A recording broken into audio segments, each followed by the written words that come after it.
ओम नमो शिवाय। हर हर महादेव। प्रिय भक्तों, आज आषाढ़ मास के शुक्ल पक्ष की त्रयोदशी तिथि है। आज मंगलवार के दिन पड़ने की वजह से मंगल प्रदोष व्रत तथा भौम प्रदोष व्रत भी कहा जाता है। भगवान शिव को समर्पित एक अत्यंत शुभ और पवित्र व्रत है। ऐसी मान्यता है कि इस व्रत की कथा को सुनने से या पढ़ने मात्र से भक्तों के समस्त पाप नष्ट होते हैं और उन्हें पुण्य फलों की प्राप्ति होती है। यह व्रत विशेष रूप से मंगलवार के दिन पड़ने वाली त्रयोदशी तिथि को रखा जाता है। इसमें प्रदोष काल में भगवान शंकर की पूजा का विधान है। इस पवित्र व्रत का पालन करने से जीवन में सुख शांति आती है और सभी मनोकामनाएं पूर्ण होती है। तो भक्तों, आइए इस पवित्र कथा को आरंभ करते हैं और सच्चे मन से इस कथा को श्रवण करते हैं। बहुत समय पहले की बात है। रामपुर नाम का एक गांव था। उस गांव में एक गरीब विधवा ब्राह्मणी रहती थी जिसका नाम था जानकी। जानकी का एक बेटा था जिसका नाम था मोहन। माँ बेटे दोनों भीख मांगकर किसी तरह अपना गुजारा करते थे। जो कुछ थोड़ा बहुत भीख में मिल जाता उसी से वे अपनी भूख मिटाते थे। जानकी कई सालों से प्रदोष व्रत करती आ रही थी। एक रोज मोहन ने अपनी माँ से कहा, माँ, त्रयोदशी तिथि आने वाली है, मैं गंगा स्नान करने जा रहा हूँ। माँ ने जवाब दिया, ठीक है बेटा, ध्यान से जाना। मोहन त्रयोदशी तिथि पर गंगा स्नान करने चला गया, पर वापस लौटते समय रास्ते में उसका सामना कुछ लुटेरों से हो गया। लुटेरे उसे धमकाते हुए कहा, तेरे पास जो कुछ भी है जल्दी से हमारे हवाले कर दे, समझा। मोहन गिड़गिड़ाते हुए बोला, लेकिन मैं बहुत गरीब हूँ, मेरे पास ज्यादा कुछ नहीं है, मुझे छोड़ दो। लुटेरों ने गुस्से से कहा, ए तुझे तो बोला समझ में नहीं आता, अपनी जान से हाथ धोएगा। मोहन रोते हुए बोला, नहीं नहीं, मुझे मत मारो, मेरी माँ के अलावा मेरा इस दुनिया में कोई नहीं है। मोहन के पास जो कुछ भी थोड़ा बहुत सामान था लुटेरों ने उससे छीन लिया। तभी उसे दूर से सैनिकों के आने की आवाज सुनाई दी। लुटेरों ने घबरा कर कहा, अरे लगता है राजा के सैनिक आ रहे हैं, भागो जल्दी करो। और वे सब वहां से भाग गए। उन्होंने जाते ही सैनिक वहां आ पहुंचे। उन्होंने मोहन को ही लुटेरा समझकर पकड़ लिया और उसे राजा के सामने पेश कर दिया। राजा ने आदेश दिया कि लुटेरों के लिए मेरे राज्य में एक ही सजा है, इसे कारागार में बंद कर दिया जाए। मोहन ने विनती की, लेकिन राजा साहब मेरी बात तो सुनिए। राजा ने उसकी बात अनसुनी करते हुए कहा, हमें कुछ नहीं सुनना, हमने कहा ना इसे पकड़कर बंद कर दिया जाए। सैनिक ने उसे पकड़कर जेल में डाल देते हैं। इधर मोहन के घर न लौटने पर उसकी बूढ़ी माँ को उसकी चिंता सताने लगी। उसी दिन उस बूढ़ी माँ ने प्रदोष काल का व्रत रखा था। जब उसे इस बात की जानकारी मिली तो वह भगवान शिव के आगे रोते हुए प्रार्थना करने लगी, हे प्रभु, मेरा बेटा जहाँ भी हो सही सलामत हो, वह बहुत भोला है प्रभु, उसकी रक्षा करना। उस ब्राह्मणी की प्रार्थना सुनते ही भगवान शिव उसके सपने में आए। उन्होंने राजा से कहा, हे राजेश्वर, मोहन बिल्कुल निर्दोष है, वो लुटेरा नहीं बल्कि एक राहगीर था जो लुटेरों का शिकार हो गया था। उसे जल्द ही कारावास से रिहा किया जाए। राजा झट से नींद से जागा और तुरंत कारावास की ओर भागा। उसने मोहन को छोड़ने का आदेश दिया। राजा ने मोहन से कहा, छोड़ दो इसे मोहन, मुझे माफ कर दो, मुझसे गलती हो गई, मैंने तुम्हें लुटेरा समझकर कारावास में बंद करवा दिया, लेकिन अब मुझे पता चल गया है कि तुम लुटेरे नहीं हो बल्कि उन लुटेरे के शिकार हो। अब मैं अपने किए का पश्चाताप करना चाहता हूँ, कहो तुम्हें क्या भेंट स्वरूप हमसे चाहिए। मोहन ने जवाब दिया, राजा साहब, मैं सिर्फ एक मुट्ठी धान चाहता हूँ। राजा को आश्चर्य हुआ और उसने पूछा, एक मुट्ठी धान, लेकिन उसका तुम क्या करोगे। मोहन ने समझाया, हे राजन, इस समय मेरे लिए यह धान संसार का सबसे अनमोल रत्न है। मैं इसे अपनी माता को दूंगा, जिससे वह आज भगवान शिव को इसका भोग लगाएगी और फिर वह अपना प्रदोष काल का व्रत खोलेगी। फिर हम उस प्रसाद को ग्रहण करके अपनी भूख शांत करेंगे। यह सुनकर राजा को उस पर दया आ गई। उसने अपने सैनिकों को कहकर ब्राह्मणी को बुलवा लिया। कुछ देर बाद ब्राह्मणी राजमहल पहुंची। वहां राजा ने माँ बेटे दोनों को बहुत सम्मानित किया। राजा ने मोहन से कहा, आज से मोहन, हम तुम्हें अपना सलाहकार नियुक्त करते हैं। साथ ही उसने ब्राह्मणी और मोहन को ढेर सारा धन भी भेंट में दिया। इस प्रकार प्रदोष काल का व्रत करने से ब्राह्मणी और उसके पुत्र का पूरा जीवन ही बदल गया। हर महीने की कृष्ण पक्ष और शुक्ल पक्ष की त्रयोदशी तिथि को प्रदोष व्रत रखा जाता है। यह व्रत महादेव को समर्पित है। इस दिन महादेव और माता पार्वती की पूजा की जाती है। कई जगहों पर अपनी श्रद्धा के अनुसार स्त्री और पुरुष दोनों ही यह व्रत करते हैं। इस व्रत को करने से मनुष्य के सभी कष्ट और पाप नष्ट हो जाते हैं और उसे अभिष्ट की प्राप्ति होती है। प्रिय भक्तों, अब आइए सुनते हैं प्रदोष व्रत की दूसरी कथा। गगुआ नाम का एक चोर था। वह चोरी का काम इतनी सफाई से करता था कि पुलिस भी उसे आज तक नहीं पकड़ पाई थी। वह हमेशा चोरी करके पुलिस के हाथों से बच निकलता था। गगुआ रोज रात को चोरी के लिए निकलता और किसी न किसी सेठ के घर में हाथ मार ही लेता था। गगुआ की पत्नी ममता उसे कई बार चोरी के लिए मना करती थी, पर वह अपनी पत्नी की बात नहीं मानता था। एक दिन ममता ने गंगुआ से कहा, तुम्हें कितनी बार कहा है यह चोरी का काम छोड़ दो। अब तो आसपास के मोहल्ले वाली औरतें भी मुझ पर शक करने लगी हैं। वह यही कहती है कि तुम्हारा पति तो कोई काम ही नहीं करता, दिन भर सोया रहता है, फिर हमारे घर का गुजारा कैसे चल रहा है। अब मैं उन औरतों को क्या बोलूं कि रात भर तुम चोरी करते हो और दिन में घोड़े बेचकर सोते हो। कुछ तो शर्म करो। गंगुआ ने चिढ़कर कहा, अरे क्यों सुबह सुबह मेरी नींद खराब करती हो, सोने दो। वैसे भी कल रात चोरी करके कुछ भी हाथ नहीं लगा। मुझे तो लगता है तेरी ही नजर लग गई है। जब देखो मुझे काम के लिए टोकती रहती है। अब मुझे सोने दे।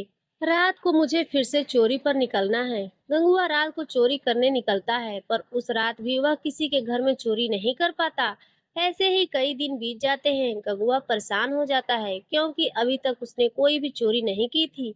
वह गुस्से में भरा हुआ घर लौट आता है। उसी गांव में मोतीलाल नाम का एक बहुत ही अमीर और लालची व्यापारी रहता था। मोतीलाल दिखावा करने में बहुत ही माहिर था। गांव वालों के सामने वो खूब दान पुण्य करने का दिखावा करता ताकि सब गांव वाले उसकी खूब वाहवाही करें। एक दिन उसके नौकर ने आकर कहा, मालिक कुछ गांव वाले मिलने आए हैं। मोतीलाल ने कहा, हाँ हाँ, उन्हें अंदर भेज दो और सबके लिए चाय पानी का इंतजाम करो। सब गांव वाले मोतीलाल के लिए कुछ न कुछ उपहार लेकर आए थे। मोतीलाल ने दिखावटी अंदाज में कहा, अरे अरे, आप सब इतना कुछ क्यों ले आए? क्या जरूरत थी ये सब लाने की?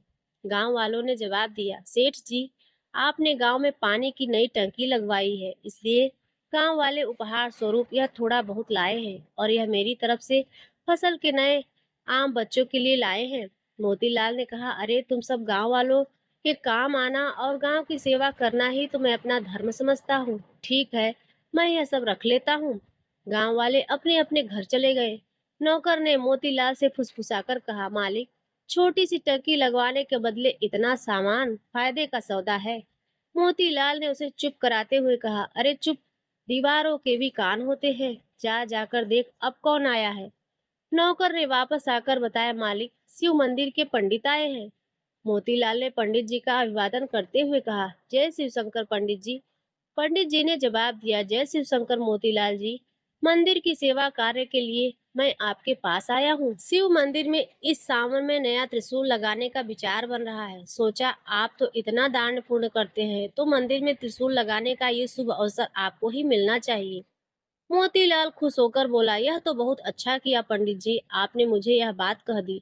मैं तो बहुत समय से ऐसा कोई शुभ कार्य करने का विचार कर ही रहा था। ठीक है, त्रिशूल के लिए जितने भी पैसे लगे आप मुझे बता देना, और त्रिशूल सिर्फ सोने का बना होना चाहिए।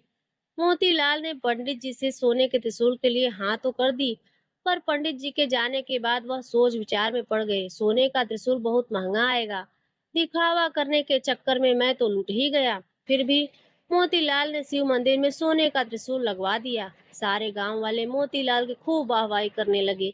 मोतीलाल घर लौट आए। उसी रात गगुआ मोतीलाल के घर चोरी करने घुस गया, पर वह नहीं जानता था कि मोतीलाल जागा हुआ है। मोतीलाल ने गगुआ को चोरी करते हुए पकड़ लिया। मोतीलाल ने गगुआ से कहा, अच्छा तो तू मेरे घर में चोरी करने आया है? तू नहीं जानता मेरा नाम मोतीलाल है। मोतीलाल, मेरे घर में चोरी करना असंभव है। मैं दिन के साथ साथ रात में भी जागता हूँ, समझा? गगुआ मन ही मन सोचने लगा, लगता है मेरी किस्मत ही खराब है। इतने दिनों बाद चोरी करने का मौका मिला, वह भी पकड़ा गया। अब तो यह सेठ मुझे पुलिस के हवाले कर देगा। आज तक मैंने पुलिस के हाथों पकड़ा नहीं गया, आज पहली बार मैं पुलिस के हाथों पकड़ा जाऊंगा। मोतीलाल ने गगुआ से कहा, अरे अरे, घबरा क्यों रहा है? घबरा मत, मैं तुझे पुलिस के हवाले नहीं करूंगा। गगुआ ने चौंक कर पूछा, क्यों? मोतीलाल ने कहा, पर बदले में तुझे मेरा एक काम करना होगा। गंगुआ ने तुरंत जवाब दिया, हाँ हाँ, आप जो कहोगे मैं करूंगा, मुझे पुलिस के हवाले मत करो। मोतीलाल ने कहा, तुझे शिव मंदिर में लगे सोने के त्रिशूल की चोरी करनी होगी और वह त्रिशूल मुझे लाकर देना होगा। गंगुआ ने हैरानी से पूछा, शंकर जी के त्रिशूल की चोरी? मोतीलाल ने दृढ़ता से कहा, पर हाँ, शंकर जी के त्रिशूल की चोरी। तुझे अभी इसी समय त्रिशूल चुराकर मेरे पास लाना होगा, उसके बाद मैं तुझे छोड़ दूंगा। नहीं तो तू जानता नहीं, मैं शोर मचा दूंगा और तुझे पुलिस के हवाले कर दूंगा। फिर पुलिस तुझे महीनों तक नहीं छोड़ेगी। गंगुआ ने हार मान ली और कहा, हाँ ठीक है सेठ जी, मैं अभी जाकर त्रिशूल चुरा कर लाता हूँ। गंगुआ उसी रात शंकर जी के मंदिर जाता है और त्रिशूल को चुराकर सेठ मोतीलाल को दे देता है, पर गंगुआ को उस रात नींद नहीं आई। अगले दिन सुबह पूरे गांव में शोर मच जाता है कि शंकर जी के त्रिशूल की चोरी हो गई। एक गांव वाले ने दूसरी से कहा, सुनो जी, तुम्हें पता है, शंकर जी के मंदिर से सोने के त्रिशूल की चोरी हो गई है। ममता ने अपने पति गंगुआ से कहा, कहीं ऐसा तो नहीं कि त्रिशूल तुमने चुराया हो? मुझे सच सच बता दो। अगर तुमने ऐसा अनर्थ किया है तो भगवान से क्षमा मांग कर त्रिशूल वापस मंदिर में लगा दो। तुम्हें पता है, कभी कभी तो मुझे ऐसा लगता है कि तुम्हारे पापों के कारण ही आज तक मैं माँ नहीं बन सकी। शायद तुम्हारे पापों की सजा हमें संतान का सुख नहीं मिल रहा है। यह कहकर ममता रोने लगी। गंगुआ जब ममता को रोते हुए देखा तो उसने अपने ऊपर बहुत पश्चाताप किया और वह ममता को सच सच बता देता है, मुझे माफ कर दो। मैं चोरी करने में इतना अंधा हो गया था कि मैंने भगवान को भी नहीं छोड़ा। मैंने अपने आप को बचाने के लिए शंकर जी के त्रिशूल को चुरा लिया और उस लालची सेठ मोतीलाल को दे दिया। अब मैं क्या करूं? ममता ने उसे हिम्मत देते हुए कहा, तुम पंडित जी को जाकर और गांव वालों को सब सच बता दो। डरो नहीं, सेठ मोतीलाल तुम्हारा कुछ भी नहीं बिगाड़ पाएगा। मैं तुम्हारे साथ चलती हूँ। गंगुआ मंदिर पहुंचा और वह गांव वालों की भीड़ लगी थी। सेठ मोतीलाल भी मंदिर में खड़ा था।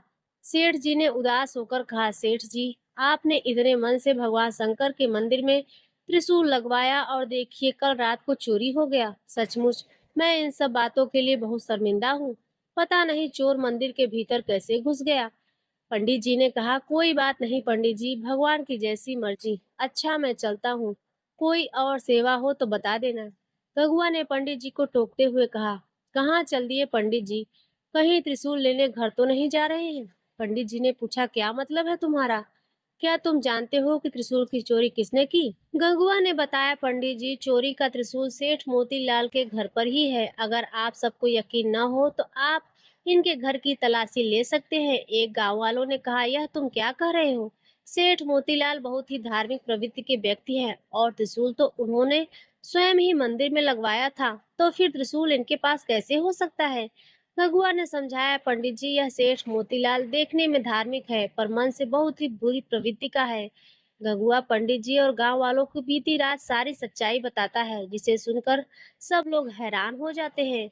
सेठ मोतीलाल के घर की तलाशी लेने पर शंकर जी का त्रिशूल मिल जाता है। पंडित जी ने मोतीलाल से कहा, सेठ जी, यह त्रिशूल आप ही रखो। आप इस त्रिशूल को मंदिर में लगाने के अधिकारी नहीं हैं। भगवान तो श्रद्धा के भूखे हैं। यदि आपका मन नहीं था दान पुण्य करने का तो आप हम सभी को साफ साफ कह देते। यह दिखावा करने की कोई आवश्यकता नहीं थी। आज के दिन के बाद इस शिव मंदिर में आपके दिए पैसों का चढ़ावा नहीं चढ़ेगा। और गांव वालों ने कहा, पंडित जी, हम गांव वाले भी सेठ मोतीलाल के हाथों से कोई धर्म कर्म के कार्य में मदद नहीं लेंगे। हाँ, हर कोई सेठ मोतीलाल के खिलाफ हो जाता है। सेठ मोतीलाल अपना समूह लेकर घर चला जाता है। गगुआ ने सच्चे मन से कहा, हे भोले शंकर, आज मैं आपके सामने यह प्रण करता हूँ कि आज के बाद कभी भी चोरी नहीं करूंगा, हमेशा मेहनत की रोटी खाऊंगा। पंडित जी ने कहा, गगुआ, तुमने बहुत ही ईमानदारी का काम किया है, देखना भगवान भोलेनाथ तुम्हें इसका फल अवश्य देंगे। उस दिन से गगुआ ने चोरी करना छोड़ दिया। अब वह मेहनत मजदूरी करता था। ममता भी गगुआ को मेहनत मजदूरी करते देख बहुत ही खुश थी। कुछ समय बाद ममता माँ बन जाती है और एक सुंदर बच्चे को जन्म देती है। इस तरह से गगुआ का परिवार सुखी हो जाता है। प्रिय भक्तों, यह कथा यहीं पर समाप्त होती है। आज की कथा यदि आपको पसंद आई हो तो वीडियो को लाइक कर दीजिए। चैनल पर पहली बार आए हो तो सब्सक्राइब कर दीजिए और कमेंट में हर हर महादेव अवश्य लिखें।